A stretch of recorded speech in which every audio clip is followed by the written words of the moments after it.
আসসালামু আলাইকুম রহমতুল্লাহি ওয়া বারাকাতুহু। বিসমিল্লাহির রহমানির রহিম। আলহামদুলিল্লাহ ওয়াসসালাতু ওয়াসসালামু আলা রাসূলিল্লাহ। আমরা অনেকদিন পরে রমজানের পর আবার আমরা শুরু করলাম। অনেকে নতুন ভাই আছেন, নতুন ভাইদেরও প্রয়োজন, পুরাতন ভাইদেরও প্রয়োজন। ইসলামের প্রাথমিক বিষয়গুলি সবার প্রয়োজন। আমরা যখন ওয়াজ মাহফিলে যাই, জুমার খুতবাতেই যাই, যেখানে যাই না কেন, যেই বিষয়ে আলোচনা করবেন সেখান থেকে নেওয়ার চেষ্টা করব। শুধু এমন নয় যে শুধু বসলাম। আমাদের দেশে ওয়াজ মাহফিল বেশিরভাগই হয় হয়তো হাসবেন অথবা কানবেন না, আপনি কিছু নিয়ে যাবেন। ওয়াজ মাহফিল বা দার্সের যে মজলিসগুলি, এই মজলিসগুলিতে আপনি চেষ্টা করবেন যে এখান থেকে আপনি কতটুকু নিলেন। আমাদের 1 ঘন্টা দরকার নাই, আমরা 10 মিনিট আলোচনা করব, 15 মিনিট আলোচনা করব, কিন্তু এখান থেকে কিছু নিয়ে যাব। 1 ঘন্টার চেয়ে ভালো, 1 ঘন্টার চেয়ে কি এটা ভালো। তো সর্বপ্রথম আমরা আজকে আলোচনা করব যে আমরা সবাই মুসলমান, তাই না? আলহামদুলিল্লাহ, আমরা সবাই মুসলমান, আমরা মুসলিম। তো আমাদের ইসলামের 5টি স্তম্ভ আছে। কয়টি? 5টি। এই 5টি স্তম্ভ আমরা আজ মুখস্থ করে যাব। এর পরবর্তীতে প্রথম স্তম্ভ একদিন আলোচনা করব, দ্বিতীয় স্তম্ভ, এইভাবে আলোচনা করে আমি মুসলিম হিসেবে অনেকে আছে 5টা স্তম্ভ আমাদের মুখস্থ নেই, জানি না, তাই না? আমাদের সমাজে অনেকে জানেন না। এর জন্য কি যিনি জানেন না তিনি একক দোষী? না, তিনি একক দোষী না। আমাদের সমাজটাই যেন, ওয়ালাইকুম আসসালাম, আমাদের যে সমাজ অনেকগুলি বিষয় হচ্ছে উল্টো পথে চলছি। আমরা কি পথে চলছি? একটু ওয়াজ মাহফিল হলো রাত 2টা পর্যন্ত। কটা পর্যন্ত? রাত 2টা পর্যন্ত। আচ্ছা, 2টা পর্যন্ত যাওয়ার পরে কেমনি ফজর নামাজ পড়বে? কজনে পড়বে? যাদের শক্ত ঈমান আছে তারা না পড়লো, আর আমাদের মতো আমরা পড়বো আমরা? না, ভুল এটা। ওয়াজ মাহফিল করবেন, আমাদের ওয়াজের চেয়ে বেশি প্রয়োজন তালিম। তালিম বুঝেন তো? শিক্ষা, প্রশিক্ষণ। যেটা আপনার সন্তানকে স্কুলে পাঠাইছেন, কিতাবি জ্ঞান পাইছে, বাস্তব জ্ঞান তো পায়নি। বাম হাতে খাওয়া যাবে না জানছে, কিন্তু বাস্তব শিক্ষা দেবেন আপনি। এই জন্য আমরা কি বলে অল্প শিখবো, অতটুকু নিয়ে যাওয়ার চেষ্টা করব। রাজি আছি ইনশাল্লাহ? ইনশাল্লাহ। ইসলামের স্তম্ভ হলো 5টি। প্রথম স্তম্ভ হলো শাহাদাতেন। কি সেটা? শাহাদাতেন, 2টি সাক্ষ্যবাণী। প্রথম স্তম্ভ কি? শাহাদাতেন, মানে 2টি সাক্ষ্যবাণী। কয়টা সাক্ষ্যবাণী? 2টি সাক্ষ্যবাণী, মনে রাখবো। তো আমরা সংক্ষেপে সেরে দেই, সেটা কি? কালেমা। বলি না? ওই সৌদি থেকে গেছেন, যাওয়ার পরে আপনার মামাতো ভাই এসার বড় আসে, আপনাকে কি বলছে? ভাই, আমার বাড়িতে একটু ডাল ভাত খাইবেন। সংক্ষেপে সারি দিচ্ছেন। কি বলছেন?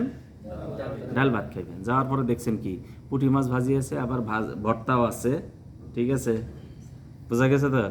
আবার কচুর সালনও আছে। কচু বুঝেন তো? সালন বুঝেন তো? কচুর সালনও আছে। তো সংক্ষেপে সারি দিচ্ছেন কি আপনি? কি ডাল ভাত খাইবেন।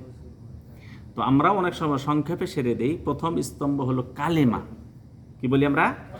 কালেমা। কিন্তু আসল হবে শাহাদাতাইন। কি সেটা? শাহাদাতাইন। সেটা কি? আশহাদু আল্লা ইলাহা ইল্লাল্লাহু ওয়া আশহাদু আন্না মুহাম্মাদান আবদুহু ওয়া রাসূলুহু। শাহাদাতাইন কাকে বলা হয়? কোনটি? أشهد أن لا إله إلا الله وأشهد أن محمدا عبده ورسوله। এটা হলো কি? শাহাদাতাইন। এটা হলো ইসলামের প্রথম স্তম্ভ, খুঁটি। এটাই যদি আপনার ঠিকভাবে না হয় তাহলে ইসলাম থাকবে না, ইসলাম থাকবে না। তবে মুসলমান থাকবে, না করতে না। মুসলমান থাকবে, ইসলাম থাকবে না, মুসলমান থাকবে। গরু খা মুসলমান নাই। আচ্ছা, মুসল্লি চেনেন আপনারা? জি। অনেক মুসল্লি আছে শুধু বিয়েতে নামাজ পড়ছে 2 রাকাত।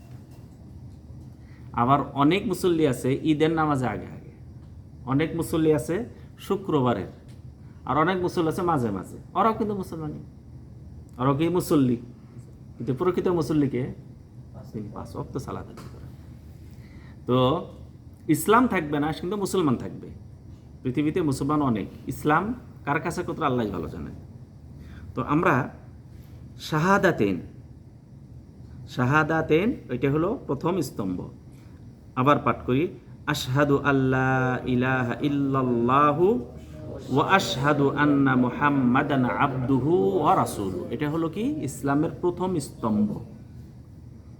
এটাকে বলা হয় ইসলামের দরজা। এই দরজা দিয়ে কি করবেন? প্রবেশ করবেন। এরপর আপনার উপর অন্য কিছু বর্তাবে। এটাই যদি কেউ যদি পাঠ না করে সে মুসলমান হবে না। আর এটা পাঠের জন্য 3টা জিনিস আছে। কয়টি? একটি হলো মুখে উচ্চারণ করতে হবে, অন্তরে বিশ্বাস করতে হবে, কাজে পরিণত করতে হবে। বোঝা গেছে তো? 3টা লাগবে। কয়টা লাগবে? 3টা। তো আবার আমরা মুখস্থ হচ্ছে সবার, আশহাদু আল্লাহ ইলাহা ইল্লাল্লাহু ওয়া আশহাদু আন্না মুহাম্মাদান আবদুহু ওয়া রাসূলুহু। আশহাদু, আমি সাক্ষ্য দিচ্ছি, আল্লাহ ইলাহা ইল্লাল্লাহ, আল্লাহ ছাড়া কোনো সত্য মাবুদ নেই। এখন আপনাকে লা ইলাহা ইল্লাল্লাহর অর্থ কি? আল্লাহ ছাড়া মাবুদ নেই। এর সঠিক অর্থ হলো আল্লাহ ছাড়া কোনো সত্য মাবুদ নেই। কি মাবুদ নেই? সত্য মাবুদ নেই।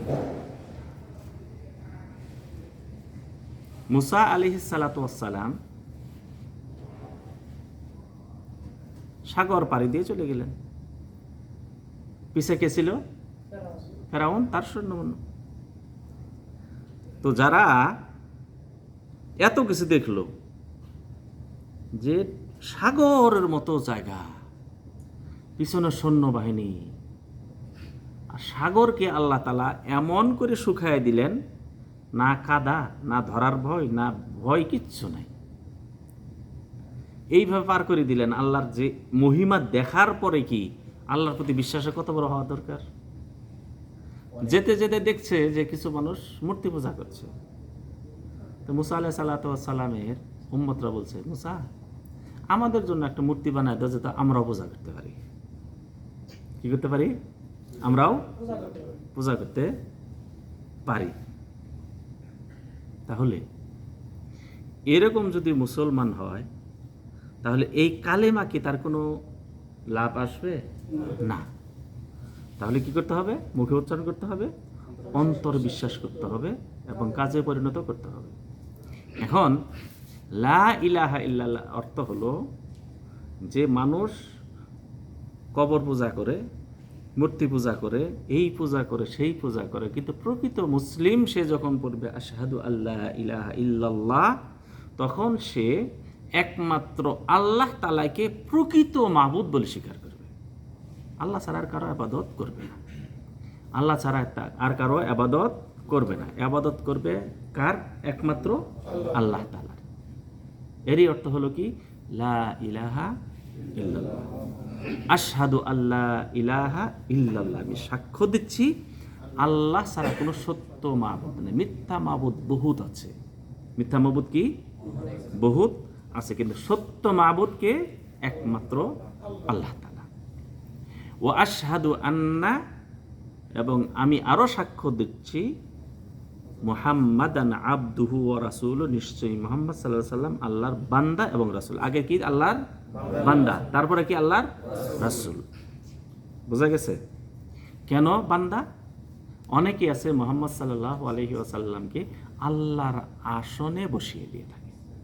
বলে না, আল্লাহর ধন নবী পাইয়া, নবী গেলেন গায়েব হইয়া, আর নবীর ধন খাজা পাইয়া বসে আছে আজমিরে, বলে না? কিন্তু আপনি যদি প্রকৃত মুমিন হন তাহলে বলবেন কি, আমি সাক্ষ্য দিচ্ছি আল্লাহ তাআলা তিনি একজন বান্দা। তিনি কি? আল্লাহ তাআলার একজন বান্দা। সুপারিশ তিনি করবেন, কিন্তু সুপারিশ আল্লাহর অনুমতি নিয়ে তারপরে করবেন। কেমন সুপারিশ করবেন? কিয়ামতের দিন সবাই পেরেশানিতে থাকবে, তখন আল্লাহ নবী সাল্লাল্লাহু আলাইহি সাল্লামের আগে আদম আলাইহিস সালাম, নূহ আলাইহিস সালাতু ওয়াস সালাম, এইভাবে আস্তে আস্তে মুহাম্মদ সাল্লাল্লাহু আলাইহি সাল্লামের কাছে যখন আসবেন, তিনি সুপারিশ করবেন না। কি করবেন? তিনি সেজদায় পড়ে যাবেন। এরপরে সেজদায় যাওয়ার পর আল্লাহ তাআলা বলবেন যে তুমি মাথা উঠাও, সুপারিশ করো, তোমার সুপারিশ গ্রহণ করা হবে, চাও তোমাকে দেওয়া হবে। আল্লাহ তাআলা অনুমতি দিবেন। তাহলে সুপারিশ আমরা চাইবো কার কাছে? আল্লাহর কাছে। নবীর কাছে চাইবো? আল্লাহর কাছে চাইবো, তিনি করবেন। আল্লাহ তাআলা অনুমতি নিয়ে করাবেন, কিন্তু চাইবো কার কাছে? মান যাল্লাযী ইয়াশফাউ ইনদাহু ইল্লা বিইযনিহি। আল্লাহর অনুমতি ছাড়া তার কাছে কেউ সুপারিশই করতে পারবেন না।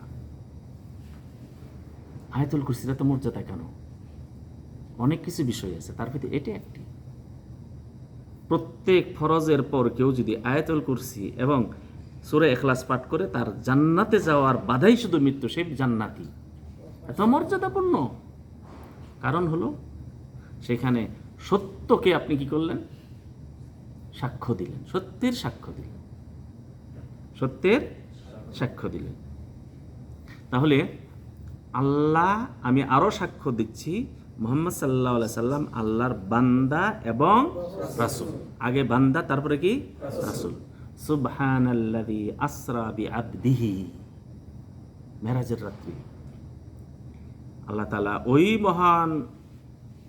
মহামান্বিত পবিত্র আল্লাহ, যিনি তার বান্দাকে অল্প রাত্রের ভিতরে তিনি সফর করাইলেন মক্কা থেকে বাইতুল মাকদাস, তারপরে তিনি মেরাজে নিয়ে গেলেন। ঠিক আছে? তার বান্দা এবং রাসূল, তার বান্দা এবং রাসূল। তাহলে শাহাদাতেন সর্বপ্রথম, এটি আমরা অনেক সময় কালেমা বলে প্রকাশ করি। কেমনে কালেমা প্রকাশ করি? যে উদাহরণ দিলাম, ডাল ভাতের দাওয়াত, আসলে অনেক কিছুই আছে, তাই না? কালেমা বলতে আমরা বুঝি কি? আশহাদু আল্লা ইলাহা ইল্লাল্লাহু ওয়া আশহাদু আন্না মুহাম্মাদান আবদুহু ওয়া রাসূলুহু, কালেমা শাহাদাতেন। আর দ্বিতীয় স্তম্ভ হলো সালাত কায়েম করা। দ্বিতীয় স্তম্ভ কি? সালাত কায়েম করা। আসলে হলো ওয়া আকিমুস সালাতা ওয়া আতুজ যাকাত, সালাত কায়েম করো। ওয়াস্তাঈনু বিস সাবরি ওয়াস সালাহ। তাহলে সালাত, কোরআনের পরিভাষা কি? সালাত। হাদিসের পরিভাষা কি? সালাত। সালাত কায়েম করা। কেউ যদি না বুঝে তখন কি বলবো আমরা? নামাজ বলবো। কিন্তু আমরা যারা বুঝি তারা কি নামাজ বলবো না সালাতি বলবো? সালাতি বলবো। আমরা বলবো না যে নামাজ বলা যাবে না, বলা যাবে। কার জন্য বলা যাবে? কার জন্য? যে না বুঝে তার জন্য বলা যাবে। যে না বুঝে, এখন সালাত বোঝাতে বোঝাতে মানে সময়ই পার করে দিলেন না, তাকে নামাজ বলে আপনি কি করে দেন? সেরে দেন। তাহলে দ্বিতীয় স্তম্ভ কি? সালাত কায়েম করা। কায়েমের অর্থ হলো সময় মতো পড়া। কায়েম করতে হলো কি? সময় মতো পড়া, জামাতের সাথে আদায় করা, তার বিধান আছে বিধান অনুযায়ী পালন করা, ধীরস্থিরতার সাথে পালন করা, পরিবারের সবাইকে নিয়ে পালন করার নাম হলো কি করা? কায়েম করা। আর সালাত এমন একটি ইবাদত, প্রত্যেক ইবাদত ফরজ করা হয়েছে দুনিয়াতে এবং মাধ্যমে। মাধ্যম কেমনে? জিবরিল আলাইহিস সালামের মাধ্যমে, ওহির মাধ্যমে। কার মাধ্যমে? জিবরিল আলাইহিস সালামের মাধ্যমে, ওহির মাধ্যমে। কিন্তু একটি ইবাদত, যে ইবাদত কোনো মাধ্যম ছাড়া এবং সপ্ত আসমানের উপরে, সপ্ত আসমানের উপরে, সেখানে কি করা হয়েছে? সিদরাতুল মুনতাহা যে পাড়ি দিয়ে সেখানে ফরজ করা হয়েছে। সেখানে কি করা হয়েছে? ফরজ করা হয়েছে। সালাত যখন আপনারা আদায় করবেন, এই হাদিসটা স্মরণ করবেন। সালাত যখন কি করবেন আদায় করবেন, তখন এই হাদিসটা কি করবেন স্মরণ করবেন। কোন থাকবে? কোন হাদিসটা? আল্লাহ নবী সাল্লাল্লাহু আলাইহি সাল্লাম বলছেন যে আল্লাহ তাআলা বলেছেন। এই হাদিসের নাম হলো হাদিসে কুদসি। হাদিসে বলেন, হাদিসে কুদসি। হাদিসে কুদসি। কোরআনের মর্যাদা না, কোরআনের মর্যাদা না, কোরআন থেকে আলাদা। আল্লাহ তাআলা বলছেন যে আমি সালাতকে 2 ভাগে ভাগ করেছি। সালাত কয় ভাগে ভাগ করেছেন আল্লাহ তাআলা? 2 ভাগে। সালাত অর্থাৎ সালাতে যখন সূরাতুল ফাতিহা তেলাওয়াত করা হয়, এটাকে আল্লাহ তাআলা 2 ভাগে ভাগ করেছেন। সূরা ফাতিহা আল্লাহ কি বলছেন? সালাত বলেছেন। সূরা ফাতিহা কি বলেছেন? সালাত। আল্লাহ নবী সাল্লাল্লাহু আলাইহি সাল্লাম বলছেন সূরাতুস সালাত মানে সূরাতুল ফাতিহা। সূরা ফাতিহার অনেক নাম, সূরাতুল ফাতিহা, সূরাতুশ শিফা, সূরাতুল কানজ, সূরাতুল কানজ, সূরাতুস সালাহ। বুঝা গেছে? অনেক নাম আছে, 27টা নাম আছে, আর বেশি হইতে পারে। সূরাতুদ দুআ। তো যাই হোক, এই সূরাতুল ফাতিহাকে যখন বান্দা সালাতে যখন পড়ে, এটাকে আল্লাহ তাআলা 2 ভাগে ভাগ করেছেন। কয় ভাগে? এবং আল্লাহ তাআলা বলছেন একটা আমার জন্য, একটা বান্দার জন্য। তাহলে এখানে বন্ধনটা দেখেন, এই বন্ধনটা দেখেন। সালাতে যখন দাঁড়াবেন, সূরা ফাতিহা যখন আপনি তেলাওয়াত করবেন, তখন আল্লাহ তাআলা বলছেন যে এটাকে 2 ভাগে, একটা আমার জন্য, একটা বান্দার জন্য। বন্ধনটা দেখেন। সালাত ফরজ করা হয়েছে কোথায়? সিদরাতুল মুনতাহা পার হয়ে, সিদরাতুল মুনতাহা পার হয়ে আরো অনেক দূরে, আরো কি অনেক দূরে, আরো অনেক উপরে, মাধ্যম ছাড়া। ওই সালাত যখন আপনি আপনি যখন তেলাওয়াত করবেন, যখন পড়বেন, তখন তার সাথে আপনিও তার সাথে কথা বলছেন, চাচ্ছেন, তিনি উত্তর দিচ্ছেন মাধ্যম ছাড়া। আল্লাহ তাআলা বলেন আমার বান্দা যখন পড়ে আলহামদুলিল্লাহি রাব্বিল আলামিন, আল্লাহ তাআলা বলেন আমার বান্দা আমার প্রশংসা করছে। সঙ্গে সঙ্গে মাধ্যম দরকার নেই। কি না এখানে? মাধ্যম নাই। যখন আপনি সালাতে দাঁড়াইলেন, আপনি কে সেটা দেখার বিষয় না, কি মানে আপনি কি পড়া আছে তার বিষয় না, আপনি কালো না হলো সেটাও বিষয় না। আপনি সালাতে দাঁড়িয়ে যখন সূরাতুল ফাতিহার একটা করে আয়াত তেলাওয়াত করছেন, আল্লাহ তাআলা সঙ্গে সঙ্গে আপনার উত্তর দিচ্ছেন, কথা বলছেন।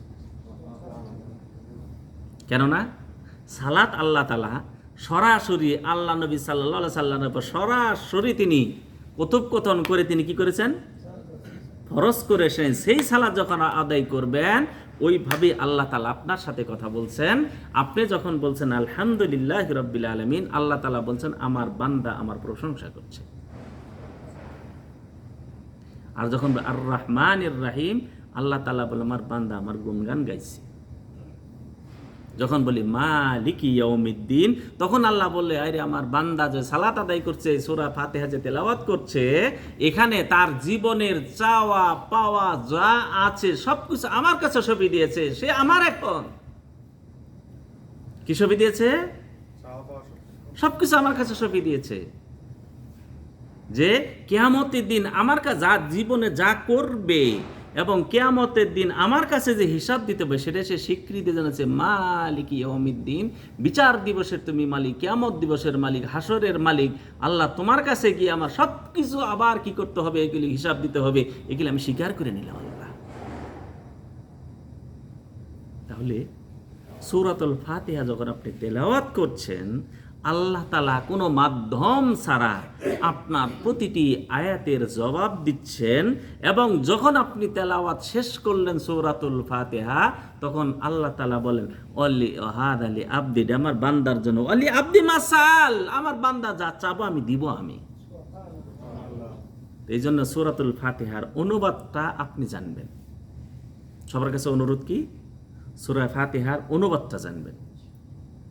আপনি কোরআন থেকে জানতে পারেন, বাংলা কোরআন আছে, মোবাইল থেকে জানতে পারেন, যেইভাবে জানেন না কেন সূরাতুল ফাতিহার অনুবাদটা যদি জানেন, তাহলে আপনার কাছে নামাজের যে মাধুর্যটা পাবেন, নামাজের যে স্বাদটা পাবেন, যে জানেন না ওই স্বাদটা উনি পাবেন না। আল্লাহ তাআলা প্রতিটি জবাব দেওয়ার পরে বলছেন ওয়ালি আবদি মাসাল, তখন আমরা বলি আমিন। আল্লাহ নবী সাল্লাল্লাহু আলাইহি ওয়াসাল্লাম বলছেন, যখন ইমাম সূরাতুল ফাতিহা শেষকে ওয়ালাদ-দাল্লিন পাঠ করে, অন্য হাদিস আসছে যখন ইমাম সাহেব যখন আমিন বলে, তখন ফেরেশতারাও আমিন বলে। হাজিরি ফেরেশতারাও কি করে? আমিন বলে। ফাইন্নাহু মান ওয়াফাকা তামিনাহু তামিনাল মালাইকাতি গুফিরা লাহু মা তাকাদ্দামা মিন দামবিহি। ইমাম ফেরেশতাদের আমিনের সাথে যদি ওই মুসল্লির আমিন যদি মিলে যায়, তাহলে অতীত জীবনের সমস্ত গুনাহ মাফ করে দেওয়া হবে। সুবহানাল্লাহ। তো সূরা ফাতিহা আর কোরআন তিলাওয়াত এবং সালাতটা কি বিষয়তে বুঝতে পারছি আমরা? আল্লাহর সাথে সরাসরি আমরা কথোপকথন হচ্ছে। কার সাথে কথোপকথন হচ্ছে? এই জন্য যখন বিপদ আসবে আল্লাহ তাআলা বলছেন ওয়াস্তাঈনু বিস-সাবরি ওয়াস-সালাহ। বিপদ আসবে ধৈর্য এবং সালাতের মাধ্যমে আল্লাহর কাছে সাহায্য প্রার্থনা করে। কেন সালাতের মাধ্যমে? কেন সালাতের মাধ্যমে সরাসরি আল্লাহর সাথে যোগাযোগ হচ্ছে। সরাসরি কি হচ্ছে? আপনার জীবনের যত কথা সব আপনি সালাতের মাধ্যমে আপনি কি জানতে পারলেন। আর সূরাতুল ফাতিহার অনুবাদটা যদি আপনি জানেন, তাহলে আপনি বুঝতে পারবেন যে সালাতে আপনি কি আপনি আল্লাহর কাছে প্রার্থনা করছেন। জীবনে মরণে যা কিছু প্রয়োজন রয়েছে, দুনিয়ার প্রয়োজন, আখিরাতে প্রয়োজন, হাসরের ময়দানে প্রয়োজন, পুলসিরাত পাড়ি দেওয়ার প্রয়োজন, যেখানে আপনার হিসাব নেওয়া হবে সেই প্রয়োজনের সময়, এবং আপনার যখন দাড়িপাল্লা যখন আপনার নেকি বদি যখন কি করা হবে, ওজন করা হবে সেই প্রয়োজন, জান্নাতে যাওয়ার প্রয়োজন, জাহান্নাম থেকে বাঁচার প্রয়োজন, সূরাতুল ফাতিহাতে সব কিছু আমরা সেখানে আমরা চাচ্ছি।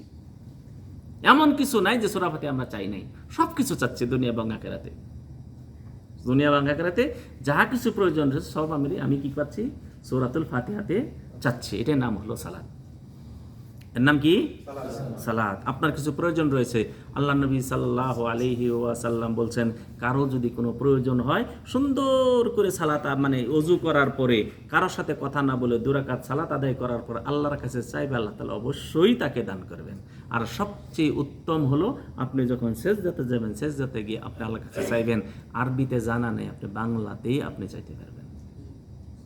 কেননা আল্লাহ নবী সাল্লাল্লাহু আলাইহি সাল্লাম বলছেন যে বান্দা সবচেয়ে নিকটতম হয় বা আল্লাহর যখন সে সেজদা অবস্থায় থাকে, আর সেজদা অবস্থায় তুমি বেশি বেশি দোয়া করবে, এবং এইটা হলো দোয়া কবুলের একটা বিশেষ এবং উত্তম মুহূর্তের ভিতর একটি।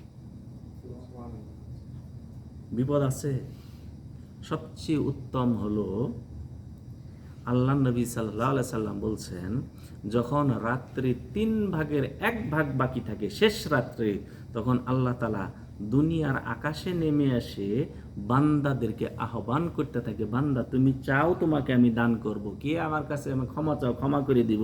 দেখেন সালাতে মসজিদ থেকে যখন সালাতের জন্য আজান দেওয়া হয়, মুয়াজ্জিন সাহেব আজান দেন, ডাকেন কার পক্ষ থেকে? আল্লাহর পক্ষ থেকে। হাইয়া আলাস সালাহ, হাইয়া আলাল ফালাহ, কার পক্ষ থেকে ডাকেন? আল্লাহর পক্ষ থেকে। কিন্তু শেষ রাত্রিতে স্বয়ং আল্লাহ আপনাকে ডাকেন। শেষ রাত্রে কি ডাকেন? স্বয়ং আল্লাহ আপনাকে ডাকেন, কি আছো চাও আমি কিছু দিব। সেই সময়কালে 2 রাকাত সালাত আদায় করেন, সুন্দর করে ওযু করে সালাত আদায় করে আল্লাহর কাছে চান, সেজদাতে বেশি করে চান, সেজদার পরে হাত তুলে মুনাজাত করেন। আর আমরা মনে করি কি হাত তুলে মুনাজাত না করে সালাতই পূর্ণ হলো না। না, পর্যায়ে আছে। যেটা আমরা করি সেটা রাসূল করেন নেই, আর যেটা রাসূল করেছে সেটা আমরা করি না। উমরাতে যাই না, কয়জন হাত তুলে মুনাজাত করি? উমরাতে 3 জায়গা আছে হাত তুলে মুনাজাত করার। কয় জায়গা? 3 জায়গা। আর হজে হলো 7টা জায়গা। হজে কয় জায়গায় হাত তুলে মুনাজাত করতে হয়? 7 জায়গায়। তো হজেরটা হলে উমরাতেও চলে আসবে। 7 জায়গার ভিতরে এক জায়গা হলো প্রথম আরাফাতের ময়দানে। কোন ময়দান? আরাফাতের ময়দানে আসরের পর থেকে মাগরিব পর্যন্ত আল্লাহ নবী সাল্লাল্লাহু আলাইহি ওয়াসাল্লাম বলেন যে আরাফাতের ময়দানে মাগরিব থেকে আসর থেকে মাগরিব পর্যন্ত এমন একটা সময় রাসূল সাল্লাল্লাহু আলাইহি ওয়াসাল্লাম হাত তুলে মোনাজাত করছেন, কাসওয়া নামক উটে দাঁড়িয়ে লাগাম ধরে, লাগাম পড়ে গেছে, তারপরে তিনি এক হাতে লাগাম ধরেছেন আর এক হাত তিনি হাত উঠাই রাখছেন। এত গুরুত্বপূর্ণ জায়গা এবং সময়। আমরা যারা আরাফাতের ময়দানে যান, আরাফাতের দিনে আমরা বেশি বেশি দোয়া করব এবং আরাফাতের ওই সময়টাকে আমরা কি করব, কাজে লাগাবো। আরাফাতের ময়দান। দ্বিতীয় হলো মুজদালিফায়, ফজরের পর। দ্বিতীয় কি? মুজদালিফায়। তৃতীয় হলো যখন কঙ্কর নিক্ষেপ করব। কোথায়? কঙ্কর নিক্ষেপের পরে। কঙ্কর নিক্ষেপের পরে। তারপরে যখন আমরা তওয়াফ করব, তওয়াফ করার পরে হাজরে আসওয়াদের পিছনে, হাজরে আসওয়াদের পিছনে 2 রাকাত সালাত আদায় করার পর, এরপরে হলো সাফাতে, এরপর হলো মারওয়াতে। বোঝা গেছে? সাফা এবং মারওয়া। আর কঙ্কন প্রথম, দ্বিতীয়, তারপরে আর দোয়া করব না। কঙ্কন সময় 2টা, আরাফাতের ময়দান, মুজদালিফা, কঙ্কর 1, কঙ্কর 2, তারপরে না মাকাম ইব্রাহিমের পিছনে, তারপর সাফা, তারপর মারা, 7 জায়গা। বোঝা গেছে? আর উমরাতে 3 জায়গায়, মাকাম ইব্রাহিমের পিছনে সালাত আদায় করার পরে, এরপরে সাফা এবং মারওয়া। যে কোনো সময় হাত তুলে মোনাজাত করতে পারেন, কিন্তু সালাতের পরে করতে হবে, ওইটাই করি আমরা। যেটা নাই রাসূল করেন, ওটা করেন নাই। আমরা কয়দিন রাত্রিতে উঠে, শেষ রাত্রিতে আল্লাহর কাছে আমরা চেয়েছি, গোপনে চেয়েছি। মোনাজাত মানে কি? না, মোনাজাত মানে কি জানেন? চুপে চুপে কথা বলা। মোনাজাত মানে কি? গোপনে কথা বলা, কানে কানে কথা বলি না, এটার নাম হলো কি? মোনাজাত। আল্লাহর কাছে গোপনে চাওয়া, এর নাম কি? মোনাজাত। হ্যাঁ, দোয়া হলো আমরা এমনি একই, অনেক সময় একই আসে, অনেক সময় পার্থক্য হয়ে যায়। দোয়া যে কোনো দোয়া পড়তে পারি আমরা। লা ইলাহা ইল্লাল্লাহ, এটা একটা দোয়া। আল্লাহ নবী সাল্লাল্লাহু আলাইহি সাল্লাম বলছেন, সবচেয়ে উত্তম দোয়া হলো ওই দোয়া যেই দোয়াটি সমস্ত নবী রাসূল পড়েছেন, আমিও পড়েছি। এটা হলো আরাফাতের দোয়া, লা ইলাহা ইল্লাল্লাহু ওয়াহদাহু লা শারীকা লাহু লাহুল মুলকু ওয়া লাহুল হামদু ওয়া লা কুল্লি শাইইন। এটা হলো দোয়া, আল্লাহর কাছে চাইলাম। ঠিক আছে? আর মোনাজাত হলো বিশেষ কিছু সামনে রেখে আল্লাহর কাছে চুপে চুপে চাইলাম। যেমন আপনার একটা বিপদ আসছে, 2 রাকাত সালাত আদায় করার পরে তারপরে আপনি কি দোয়া, হাত তুলে আপনি কি করলেন, চোখের পানি ফেলে দিয়ে মোনাজাত। এটার নাম কি? মোনাজাত। আর দোয়া শেকেল আম, মানে সবই দোয়া। রব্বানা আতিনা ফিদ দুনিয়া, এটাও পড়লাম, এটা দোয়া। লা ইলাহা ইল্লাল্লাহ দোয়া, এটাও কি? দোয়া। যাই হোক, তাহলে সালাত প্রথম স্তম্ভ কি? শাহাদাতেন। দ্বিতীয় স্তম্ভ কি? সালাত কি? আদায় করা না কায়েম করা? কায়েম করা। বলতে গেল, তাহলে আমরা এই 2টা আজকে আমরা মুখস্থ করলাম। প্রথমটা কি? শাহাদাতেন। দ্বিতীয়টা কি? হ্যাঁ, সালাত কায়েম করা। সালাত কায়েম করার অর্থ হলো কি? ওযু যেন সুন্দর হয়, সালাতটা যেন রাসূলের পদ্ধতিতে হয়, সালাতের ওয়াজিব, রুকন, এগুলি সব কিছু দেখা, আর জামাতের সাথে আদায় করা। যদি কোনো প্রকার সমস্যা না থাকে, এমন জিনিস, মানে এমন সময় আছে যেখানে আপনি জামাত না পড়লেও চলবে, সফর অবস্থায় আছেন, বিপদে আছেন, ঠিক আছে, অসুস্থ অবস্থায় আছেন। এরপরে আপনার পরিবারের সবাইকে নিয়ে সালাত আদায় করা, পরিবারের সবাইকে সালাতের আদায়ের নাম হলো সালাত কায়েম করা। তাহলে দ্বিতীয় রকম কি? সালাত কায়েম করা। এখন কি নামাজ বলা যাবে কি না? নামাজ বলা যাবে, কিন্তু উত্তম কোনটি? সালাত। এখন প্রথম রকম আমরা বললাম শাহাদাতেন। কালেমা বলা যাবে? যাবে। আপনার জন্য যাবে না, যারা সাধারণ তাদের জন্য বলা যাবে। বোঝা গেছে তো? আপনার জন্য বলা যাবে না, কিন্তু আপনি জানেন। আপনি কি জানেন? আপনার জন্য বলা যাবে না, আপনার জন্য বলা যাবে না। আপনি বলবেন কি? আপনি তো জানেন, শিখছেন, আপনি বলবেন শাহাদাতেন। সেটা কি? আশহাদু আল্লা ইলাহা ইল্লাল্লাহু ওয়া আশহাদু আন্না মুহাম্মাদান আবদুহু ওয়া রাসূলুহু। আর যখন বলবো লা ইলাহা ইল্লাল্লাহ, আশহাদু আল্লা ইলাহা ইল্লাল্লাহ, এর অর্থ কি? আল্লাহ ছাড়া কোনো সত্য মাবুদ নেই। অনেক মাবুদ পৃথিবীতে আছে, অনেক মাবুদ পৃথিবীতে আছে, কিন্তু মাবুদ সত্য হলেন একমাত্র আল্লাহ তাআলা। আর দ্বিতীয় হলো কি? আমরা সালাত কায়েম করব। তৃতীয় হলো যাকাত প্রদান করব। আদায় করা মানে কি? প্রদান করা। আদায় করা মানে কি? প্রদান করা। মানে জাকাত আমরা দিয়ে দিব। তাহলে জাকাত কারোর উপর যখন ফরজ হবে, এটা হলো কি? গরিবের কাছে নিয়ে যেয়ে দেওয়া। ওনারা আসবেন না, উল্টা হয়েছে আমাদের দেশে, ঠিক আছে? আর এই জাকাতটা একটা নেশাব পরিমাণ হলে জাকাত আমরা কি করব? দিব। একটা পরিমাণ আছে, ওই পরিমাণ হলে আমরা জাকাত দিব। মনে থাকবে? সেটা হলো কি 85 গ্রাম স্বর্ণ পরিমাণ যদি অর্থ থাকে, এর উপর 1 বছর অতিবাহিত হয়, এর উপরে 2.5% জাকাত দিতে হবে। ব্যবসার আলাদা রয়েছে, গরু ছাগলের আলাদা রয়েছে, তারপরে শস্য যেগুলো আছে সেগুলো আলাদা রয়েছে। এইভাবে আমরা জাকাত দিব। অর্থাৎ তৃতীয় স্তম্ভ হলো জাকাত আদায় করা। এটা ইসলামের একটা কি বিধান, স্তম্ভ। এখন সবার উপর জাকাত দিতে হয়, এটার উপর বিশ্বাস রাখা সবার উপরে ফরজ। ধনীর উপরে হলো আদায় করা ফরজ। একজন ফকির যদি বলে যে আমি এটা বিশ্বাসই করিনি, কেন আমার তো নাই, না, তাকে বিশ্বাস করতে হবে। কি করতে হবে? তাকেও বিশ্বাস করতে হবে, তার উপর নাই। একজন মানুষ রোগী এবং সম্পদও নাই এবং রোগী এখন সে বলে আমি তো মানুষের কাছ থেকে কি করি, কাজও করতে পারি না, মানুষের জাকাত আমি খাই, তো দেওয়া তো আমি বিশ্বাস করি না। আপনাকে দেওয়া বিশ্বাস করতে হবে, বিশ্বাস করা আপনার উপর ফরজ। মনে থাকবে? তাহলে তৃতীয়টা কি? জাকাত প্রদান করা। যাই হোক, তাহলে 3টে মুখস্থ করলাম। আগামী সপ্তাহে আমরা আরো 2টা, তারপর আমরা বিস্তারিত আলোচনা করব। তাহলে একজন বলেন ইসলামের প্রথম রকম কি কি সেটা বলেন।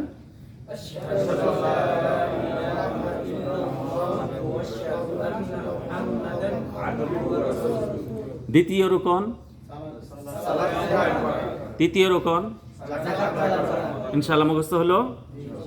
আল্লাহ তাআলার কাছে দোয়া করে আল্লাহ রাব্বুল আলামিন যেন আমাদের সবাইকে যেন ইসলাম জেনে বুঝে ইবাদত করার জন্য তৌফিক দান করেন। আচ্ছা, এবার বলেন।